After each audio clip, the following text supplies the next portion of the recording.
पल्लव जी के ऑफिस गए थे ना? হ্যাঁ, কেন? नहीं जो थे लौट आए। কাজ হয়ে গেল তাই চলে এলাম। কেন? पल्लव जी नहीं आए, वो कहाँ है? না, পলকদা ভাই আসেনি। কি রে, এত সকাল সকাল কোথায় গিয়েছিল? পলকদা ভাই নতুন অফিস নিয়েছেন। আমি তো আসলে সেখানে জয়েন করেছি। কি বলছিস? আমি তো এই ব্যাপারে কিছুই জানি। কেউ তো আমার কিছু বলে। সেটা আমি কি করে জানবো বলো তো? একই বাড়ির মধ্যে থেকে তোমরা একে অপরের কোনো খবর রাখো না, সেটা দেখে আমি নিজে অবাক হচ্ছি। আচ্ছা, পল্লব দা ভাই কোথায় অফিস নিয়েছে? সেক্টর 5 কলেজ মোড়, আইএম বিল্ডিং, 11 তলায়। বাহ, বেশ ভালো। তাহলে তো একদিন দেখতে যেতে হচ্ছে। যাও। ইভিনিং এ যাবো ভাবছি। আর তুই একটা কথা বল, তুই এত তাড়াতাড়ি চলে এলি কেন? প্রথম দিন তো একটু নার্ভাস লাগছিল, তাই চলে এলাম। আর পলক দাওয়ার যে ম্যানেজার এত রুডলি বিহেভ করছিল, আমি আর নিতে পারছিলাম না। আচ্ছা, আমি যাই। ওই ম্যানেজারটা 12টা বাজাবো। ঠিক আছে, আমি এলাম। টাটা। ওকে দাদা।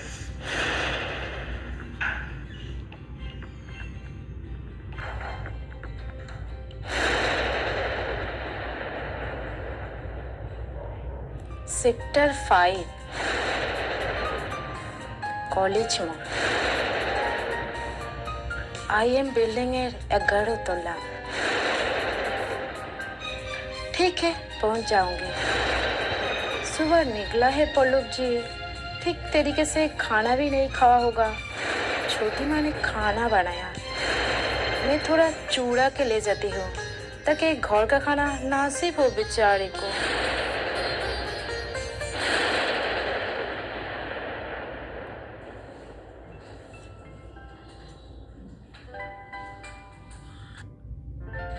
স্যার,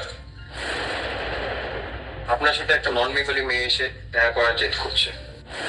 বেঙ্গলি নন বেঙ্গলি এসব কি বলছো? বলো একজন আমার সাথে দেখা করতে এসেছেন। হ্যাঁ, ওই একই। তা ওনার পরিচয় কি দিলেন? বলছে না কিছুই, তো বলছে আপনার জন্য খাবার নিয়ে এসেছে। আমার জন্য খাবার নিয়ে এসেছেন? আমি তো আজ প্রথম অফিসে এলাম। আজই আমার জন্য কি খাবার নিয়ে আসতে পারে? আচ্ছা ঠিক আছে, আপনি পাঠিয়ে দিন, আমি দেখি কে। ভেতরে চলে আসুন।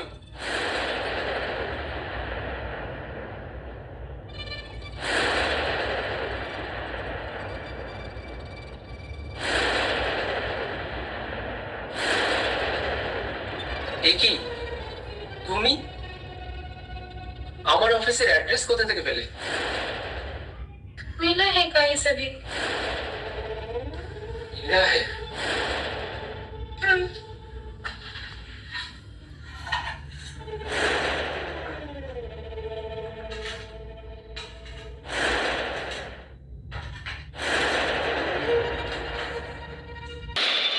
আমি তো আজ প্রথম অফিসে এলাম। আজই আমার জন্য কি খাবার নিয়ে আসতে পারে?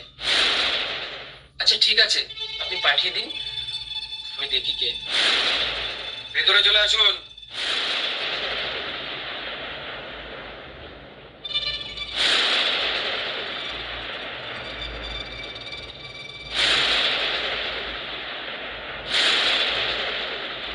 এ কি তুমি?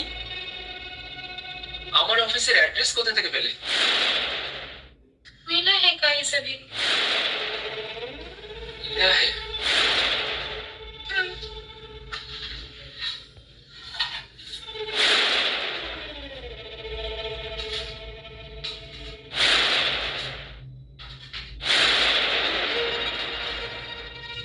এসব কি সুলগ্না?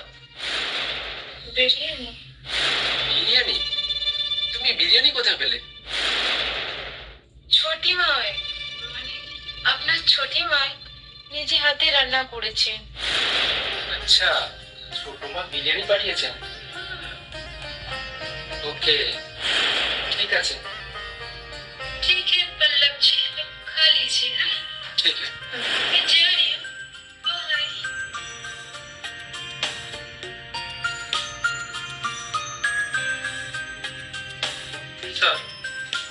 কি যত্ন করে আপনার জন্য খাবার নিয়ে এসেছি। এরকম একটা কেয়ার করার মতন গার্লফ্রেন্ড থাকলে যে কোনো ছেলে এই পৃথিবীতে নিজেকে সুখী মানবে। তুমি তো দেখছি অনেকটা ভেবে নিয়েছো। খুব মন থেকে বললাম স্যার।